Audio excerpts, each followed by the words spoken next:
یا غریب یا حسین یا غریب۔ ایک ماں دا بیٹا بچ گیا، وہ بچ جان دی خوشی دا نا عید ہے،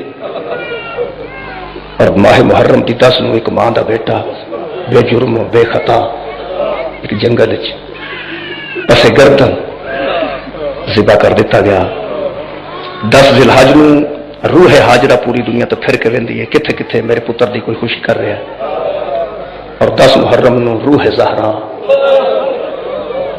پوری دنیا تو پھر کے ویندی ہے، کتھے کتھے کو کہہ رہا حال حسین، کتھے کتھے کو کہہ رہا ماں حسین۔ جڑے اہل سنت دوست کوئی تشریف فرماؤ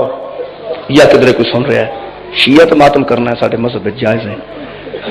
جڑے بندے سمجھتے ہیں کہ ماتم ٹھیک نہیں، تو مسواک نبی علیہ ویکھ کے کیتی ہے،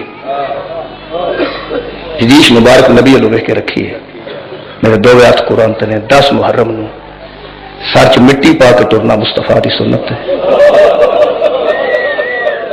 یہ روایت پوری دنیا دے پورا مایا اہل سنت نے لکھی ہے کہ 10 محرم نو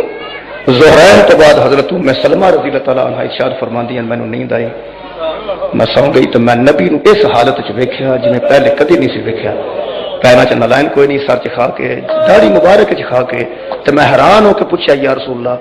انج میں تانوں کدی نہیں ویکھیا، تو رسول فرمایا انج میرے نال ہوئی بھی کدی نہیں، کہ میں اج ہوئی کتھوں آ رہا ہے؟ فرمایا میں سیدھا کربلا تو آ رہا ہاں، 4 دن دا قصہ،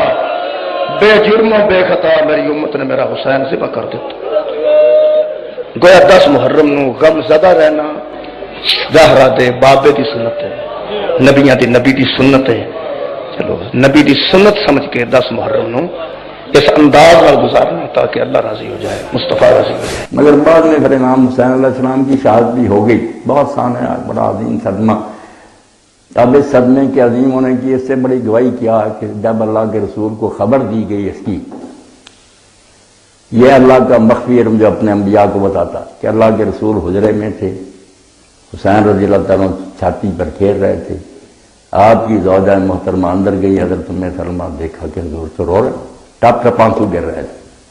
تو پوچھا اللہ کے رسول آپ رو رہے، بچہ کھیل رہا؟ تو فرمایا ابھی ایک فرشتہ میرے پاس سے اٹھ کر گیا جو جب سے زمین و آسمان بنے ہیں کبھی زمین پر نہیں آیا، مگر یہ اللہ کے ہاں اتنا بڑا سانحہ ہے کہ اس کی اطلاع کے لیے خصوصی قاصد آیا، اور اس نے کہا اللہ کے رسول آپ محبت کر رہے ہیں، یہ بچہ تو آپ کی امت کے ہاتھوں سے طرف میں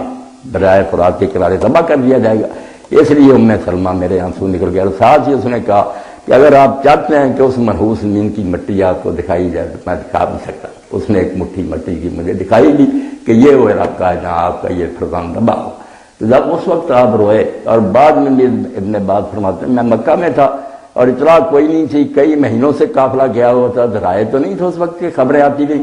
کوئی خبر نہیں کہ کیا بنا۔ میں دوپہر کے وقت سویا ہوا تھا تو میں نے نبی علیہ السلام کو خواب میں دیکھا، مگر آپ کا جو حلیہ تھا نا اس نے مجھے پریشان کر دیا کہ سر مبارک پر بھی مٹی پڑی ہوئی تھی، ریش مبارک بھی مٹی سے پر تھی، اور آپ کے ہاتھ میں ایک بوتل تھی جس میں خون تھا، تو میں نے کہا اللہ کے رسول آپ کا یہ حال کیا ہو گیا؟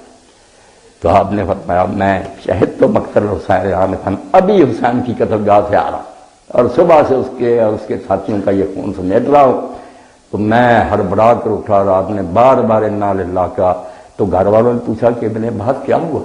انہوں نے کہا حسین تو شہید ہو۔ انہوں نے کہا آپ کو کیا خبر؟ انہوں نے کہا یار میں نے رسول اللہ کو ابھی دیکھا،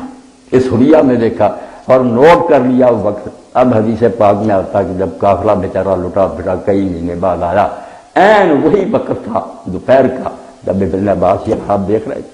اس وقت حضور پر یہ گزر رہی تھی۔ اس لیے جو لوگ خوش ہوتے ہیں ان بد نصیبوں کا کیا کریں، اگر اور کچھ نہیں کر سکتے تو انہیں حضور کے اس غم میں شریک تو ہونا چاہیے کہ اللہ کے نبی کی روح پر کیا گزری، ہم آپ کی امت کہلاتے ہیں، خوشیاں تو نہ منائیں۔